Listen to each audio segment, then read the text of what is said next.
রাতে ঘুমাবার সময় বন্ধু ঘুমাবার সময় সুবহানাল্লাহ 33 বার, আলহামদুলিল্লাহ 33 বার, আল্লাহু আকবার 34 বার। রাসূল বলেন এভাবে হবে 100 বার, মিজানে উঠে যাবে 1000 বার, পুরস্কার দাখালাল জান্নাহ, সোজা জান্নাতে চলে যাবে। করব তো ইনশাআল্লাহ। قد أفلح من تزكى وذكر اسم ربه فصلى। রব্বুল আলামিন বলেন কামিয়াব কে, জিকির করে যে, নামাজ পড়ে যে। সুবহানাল্লাহ। এজন্য ইসলামী আন্দোলনের নামে মিটিং করতে গিয়ে যদি নামাজ ছুটে যায়, এই আন্দোলন দিয়ে জীবনে কখনো ইসলাম হবে না।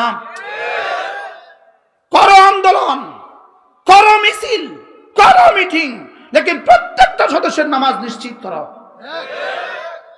ভাগ করছেন কেউ? এতক্ষণ তো ভালো আছিল, হঠাৎ করে আবার উল্টে গেলেন কেন? আমি যদি পজিটিভ নেগেটিভ দুটোটা না বলি আপনি বুঝবেন কেন? মালাহা মা আলাইহা তো দুটোটা বলতে হবে আমাকে। কি বলছি বলেন? হ্যাঁ কি বাবা?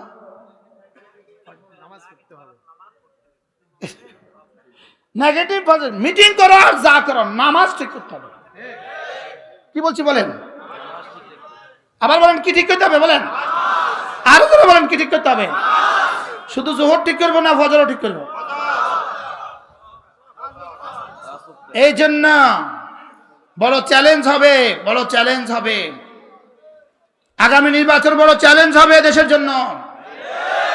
শুধু আবেগে মাতলে হবে না, আবেগে নাচলে হবে না, 20 লাখ মানুষ দেখে পাগল হইলে হবে না। বুঝুন না কথা? 20 লাখ মানুষ দেখে পাগল হইলে কি হবে না। প্রত্যেকে নিয়ত করেন আজ থেকে নামাজ পড়বই পড়বো। বলেন ইনশাআল্লাহ, বলেন ইনশাআল্লাহ, বলেন ইনশাআল্লাহ, বলেন ইনশাআল্লাহ। রোজানা কিছু না কিছু জিকির করবো। একটু আগে একজনে বলছে, একটু আগে আমার সামনে একজনের ভোট চাইছে, একটু আগে মাঠে উনি কি বলছেন জানেন? শুধু নামাজ পড়লে হবে না। এই কথার কথাকে শুধু নামাজ পড়লে হবে না। তুমি শুধু নামাজ পড়লে হবে না এটা না বলবো, নামাজ পড়তেই হবে, এর সাথে বাকি সব করবো। শুধু নামাজ পড়লে হবে না এটা বলো কেন? আমি বলি শুধু নামাজ পড়লেই হবে। আর যে শুধুই নামাজ পড়তে পারে সে আর কোনো গুনাহ করতে পারে না, কোনো ইবাদত ছাড়তে পারে না। এটা বলেন কি বলে না? শুধু নামাজ পড়লে হবে না, কথা কয় না। একটু আগেও তো বলছে একজন, আসলে এটা অবুঝে বলে, অবুঝে বলে, মনে হয় বুঝেন নাই। কি কয় কন? শুধু নামাজ পড়লে হবে না, এটা কি পজিটিভ না নেগেটিভ বক্তব্যের না?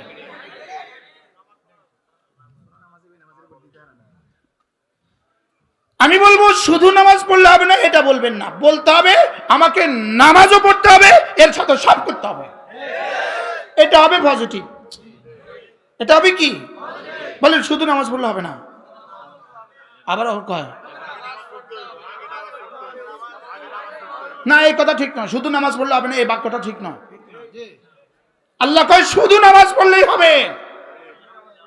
উতলু মা উহিয়া ইলাইকা মিনাল কিতাব ওয়া আকিমিস সালাহ ইন্নাস সালাতা তানহা আনিল ফাহশাই ওয়াল মুনকার। রব বলে শুধুই নামাজ পড়ো, যাও সব আমি ঠিক করে দিব। বুঝুন কি আছে এর মধ্যে? শুধু নামাজ, বক্তৃতাতে শুধু নামাজ পড়লে হবে না, ভোটও দিতে হবে, শুধু নামাজ পড়লে হবে না। মানে কি? আমি বলে নামাজও পড়বো ভোটও দিব, শুধু নামাজ পড়লে হবে না। শুধু নামাজ পড়লে হবে না এই শব্দটা নেগেটিভ, এটা পজিটিভ নয়। এটা কি? এটা আমরা অনেকে বুঝতেছি না আর কি, কথা বুঝেন নাই মনে হয়। কি বলছি? হ্যাঁ, তাহলে আমরা আজকে থেকে কি করবো বলেন? পড়বো তো ইনশাআল্লাহ, আর বেনামাজিকে ভোট দিব না, সাফ কথা। ঠিক আছে, আমি এতক্ষণ ব্যাটিক কথা কইছি, ঠিক আছে। কে কইছেন ঠিক আছে? কে কইছে উনি? তুমি? ঠিক আছে, আলহামদুলিল্লাহ, বলো আলহামদুলিল্লাহ। উম্মত বুঝা শুরু করছে, আলহামদুলিল্লাহ। বলবেন হুজুর আচ্ছা বেনামাজিরে ভোট দিতে না মানা করছেন, এটা কোন আয়াতে আছে? দরকার না, দরকার না। ফালা তুতি' মান আগফালনা কলবাহু আন যিকরিনা ফালা তুতি মান নাগফালনা কলবাহু আন যিকরিনা, আমার জিকির থেকে যে গাফেল, খবরদার খবরদার খবরদার, ফালা তুতি, তুমি তার পেছনে যাবা না। সুবহানাল্লাহ। তাকে তুমি নেতা বানাবা না, তাকে তুমি কি বানাবা না। একটু আগে এক প্রার্থী একটা সুন্দর বক্তব্য দিয়েছে, একটু আগে অনেক ভালো লাগছে আমার কাছে। উনি বললেন যে আচ্ছা, যেমন আপনি মসজিদের সভাপতি, আপনার মসজিদে আপনি একজন ইমাম নেবেন, আপনি কি করেন? ইমামটা কেমন, গলাটা কেমন, চেহারাটা কেমন, দাড়িগুলো কেমন, টুপিটা কেমন, অবয়ব কেমন, কত কামত কেমন, সবগুলো দেখে শুনে আপনি একজন ইমাম নেন। তা আপনি যদি 20,000 টাকার মসজিদের একজন ইমাম নিতে যদি সব দেখতে হয়, তা আপনি যাকে এমপি বানাবেন, আপনি এখানে 20 লাখ মানুষের নেতা বানাবেন, তাকে সে নামাজ দেখে নিবেন না? অ্যাক্সিডেন্ট। একটা সুন্দর বলছে না খারাপ বলছে বলেন? আপনার কনসা সুন্দর কোশ্চেন বলেন না। আচ্ছা, যে আয়সা এভাবে পড়ে বিসমিল্লাহির রহমানির রহিম, তার বিসমিল্লাহটা দেখে কি বোঝা যাচ্ছে না তার সূরা ফাতিহার কি হালত? বিসমিল্লাহ দেখে কি বোঝা যাচ্ছে না? বিসমিল্লাহ অবশ্য পড়ে না, বিসমিল্লাহ আর এখন আর পড়ে না। বিসমিল্লাহ পড়লে যদি হুজুরে আসে বিসমিল্লাহ আর পড়তাম না, ডাইরেক্ট শুরু করব।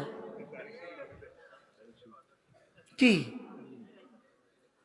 এই জন্য নিয়ত করেন ইনশাআল্লাহ, নামাজি নামাজি নামাজি।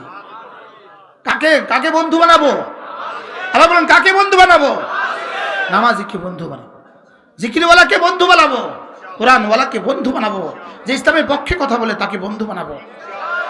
তাকে কি বানাবো? ইনশাআল্লাহ তাকে বন্ধু বানাবো, তাকে আমার নেতৃত্বের চাবি তার হাতে তুলে দিব। বলেন ইনশাআল্লাহ, বলেন ইনশাআল্লাহ।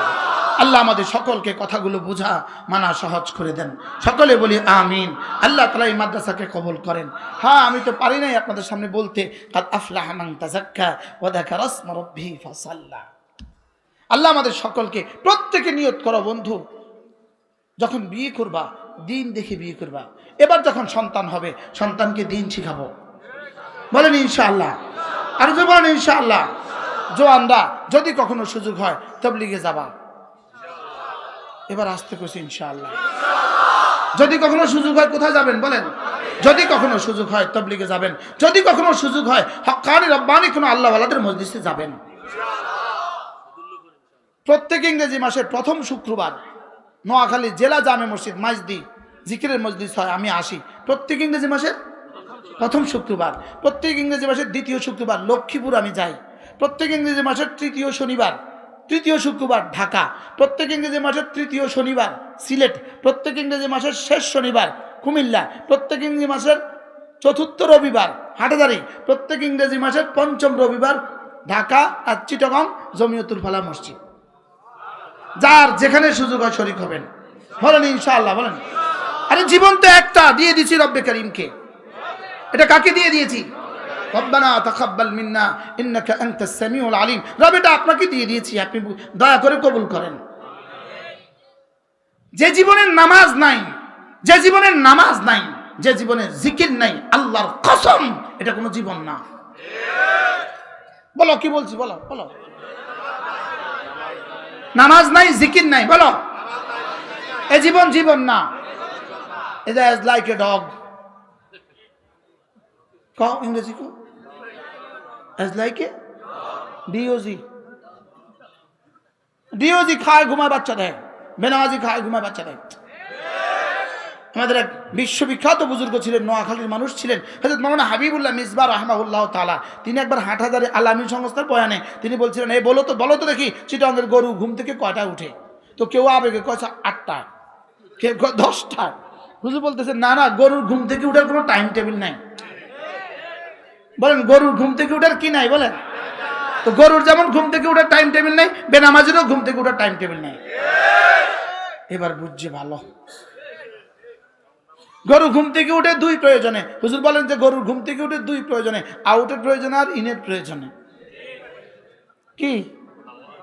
খাওয়ার পায়খানা। এই দুই জরুরত ছাড়া গরু জীবনেও ঘুম থেকে ওঠে না। এবার বলো তো দেখি বেঈমান বেনামাজি আর বেঈমান কয় প্রয়োজনে ঘুম থেকে উঠে? কি কি? খাওয়ার জরুরত, বাথরুম। এবার মোমেন ঘুম থেকে উঠে কোন প্রয়োজনে? নামাজ। মোমেন ঘুম থেকে উঠে কোন প্রয়োজনে? আল্লাহ তাআলা আমাদের জীবনের শেষ নামাজটাও জামাতের সাথে পড়ার তৌফিক দান করেন। আল্লাহ জিকিরের মতো জিন্দেগি নসিব করেন, ফিকিরের মতো জিন্দেগি নসিব করেন।